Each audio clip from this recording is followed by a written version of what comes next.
Alright, first take. Hello, YouTube. Today, we will be doing a sample guide. As you know, sample is gonna be on Kafka banner. Kafka banner is like 40, 50 days away, right? Because he's on the second half of the banner. Kafka banner is kind of very overpowered, right? It has like Kafka, Luca, Servo, sample, right? You can run Kafka with one of them or with two of them, plus a healer, and that's pretty much a team. So that banner is pretty insane. But now, today, since we already made a Servo guide, we're gonna go and make a sample guide. All right, so this is the part where my chat fucking mauls.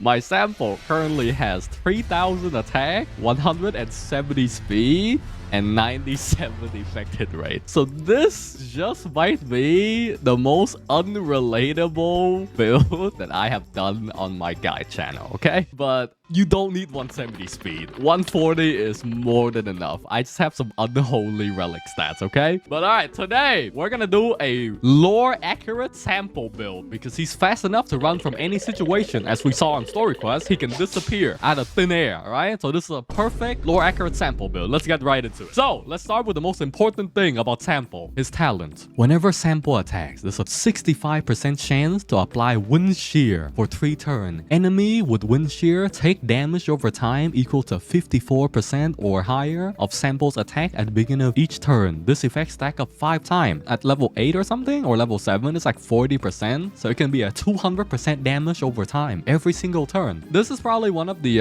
more hard to understand passive because what the game doesn't tell you is Sampo basic attack does 90% damage to a single enemy. However, his basic attack hits 3 times, meaning you can apply 3 stack with his basic attack. Your skill hits 5 times at E0, so it can apply 5 stack. Your ultimate hits 5 times to all enemies, so it can apply 5 stacks. Realistically, if you really wanted to, you can just basic attack forever on Sampo and never use your E. Your E, it will bounce 5 times, so each bounce generating 6 energy up to a total of 30, and your basic attack generates 20 energy. Your ultimate, you generate 5 energy back after you ult, just like every other character, and amplify the damage over time they take by a percentage for 2 turns, right? So it's pretty comfy. This is pretty good for Kafka since you mainly do damage based on damage over time. Sample can amplify that by 30%. Damage amplifier is applied close to the end of the damage formula, so it's pretty close to a true damage multiplier. Technique, he throws a flashbang that drops enemy action order by 25%. This comes in clutch a lot. If you're fighting these ladies, action order down is pretty fucking useful.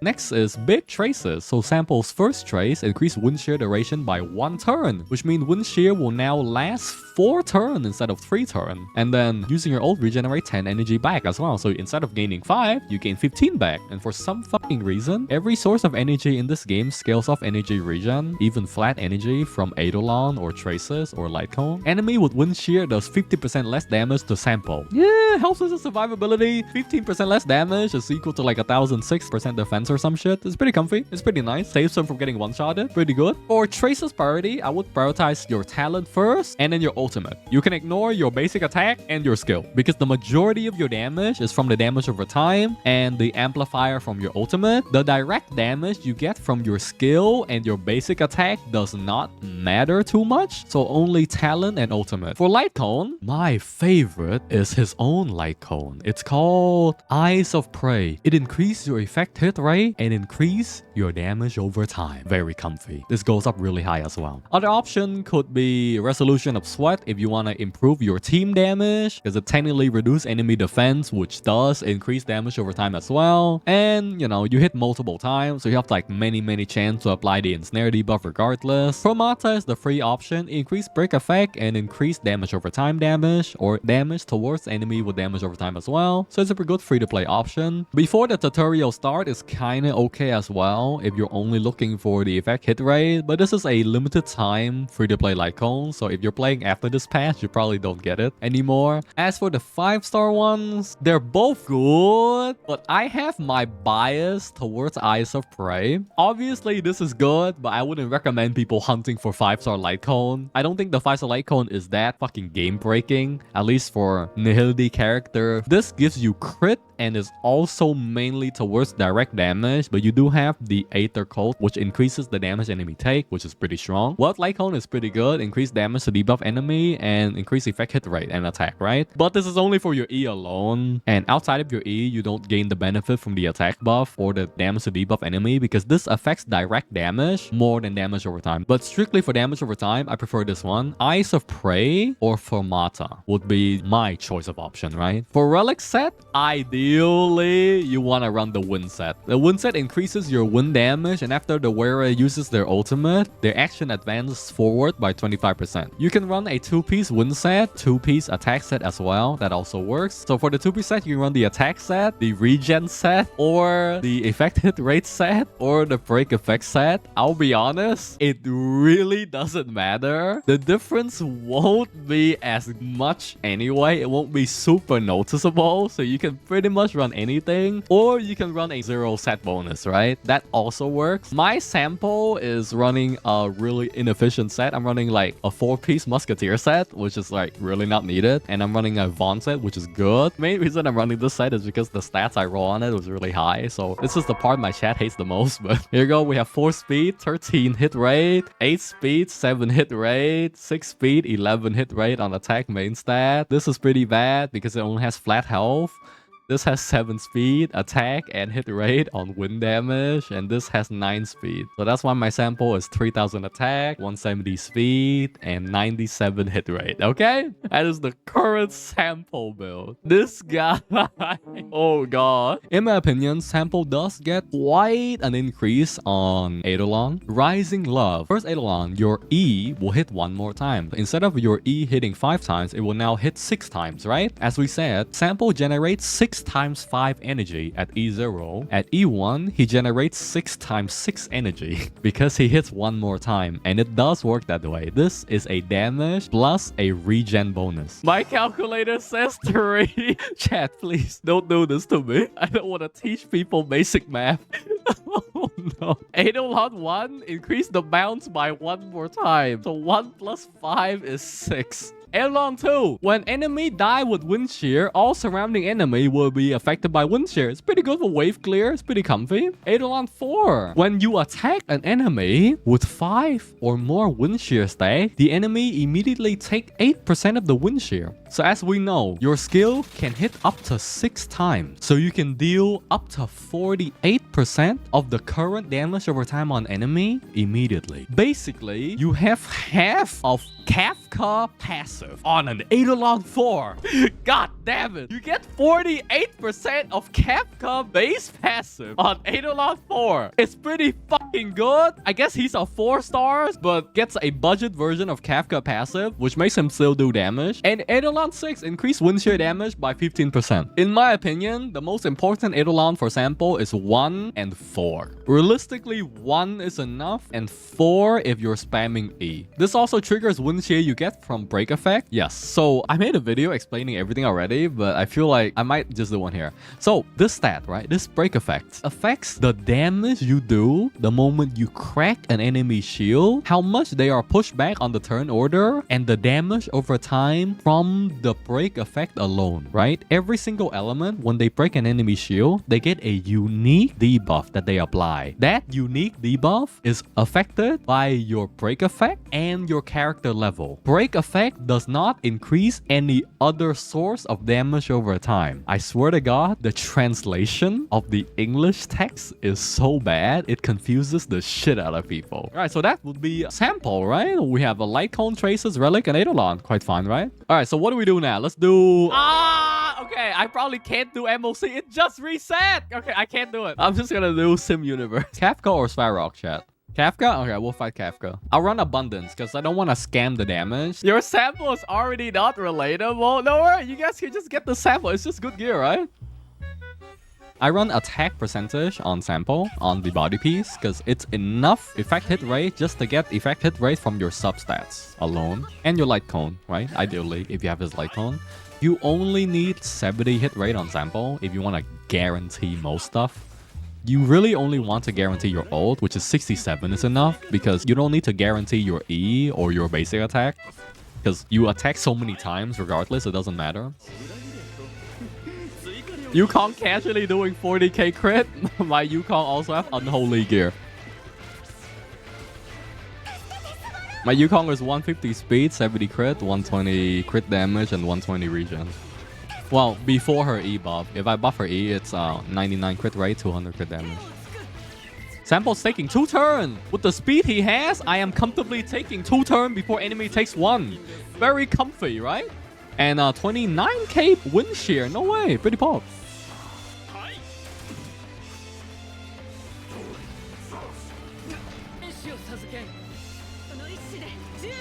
I don't think my Yukong is really buffing my Sampo though. Because like, what the fuck is crit gonna do for Sampo, right? Another turn.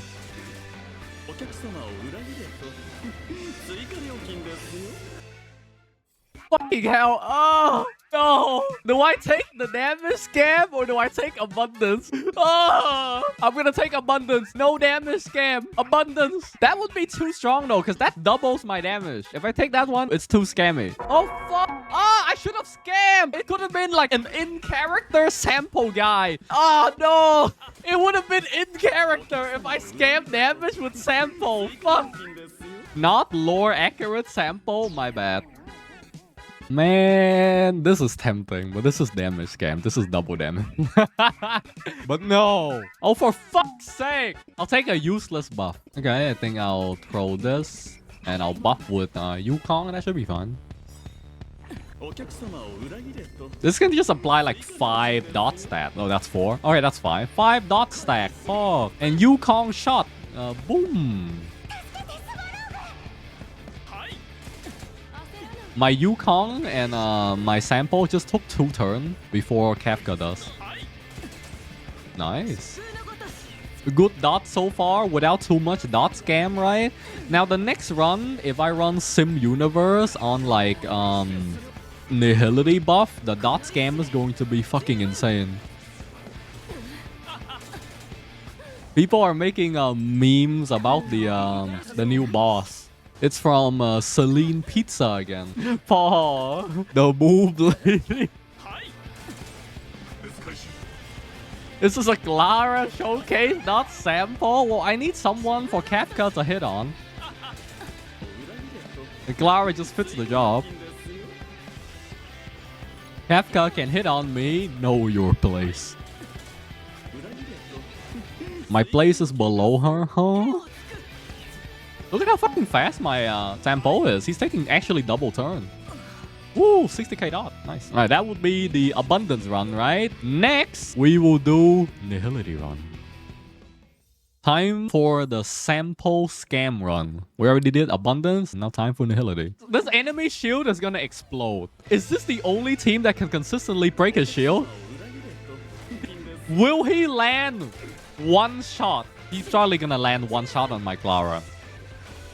Will he able to land 1 bow shot?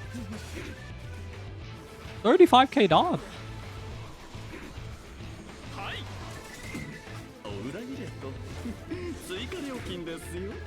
Yes!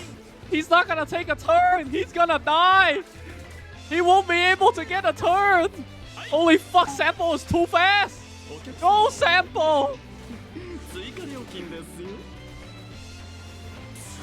He won't land a single bow shot.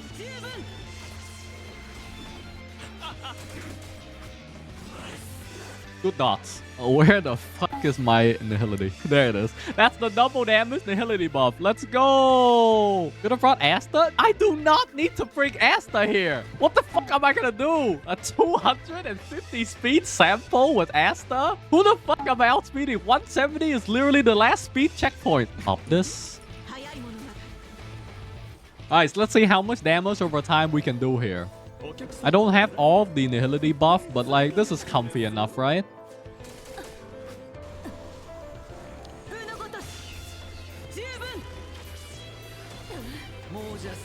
See, this is a lot faster with the dots, right?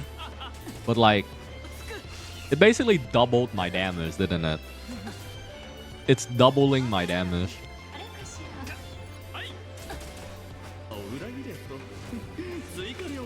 You can quadruple it with the Suspicion debuff. Yeah, the Suspicion debuff increased damage by 99%, right?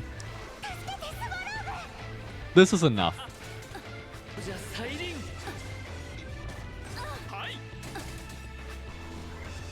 Oh, she's dying really quick, huh?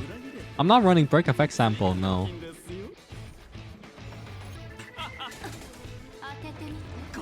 I think she's gonna die before a single mind control land. I think she's dead. 170 speed on Sampo looks very fair, Cold. Yeah, I know.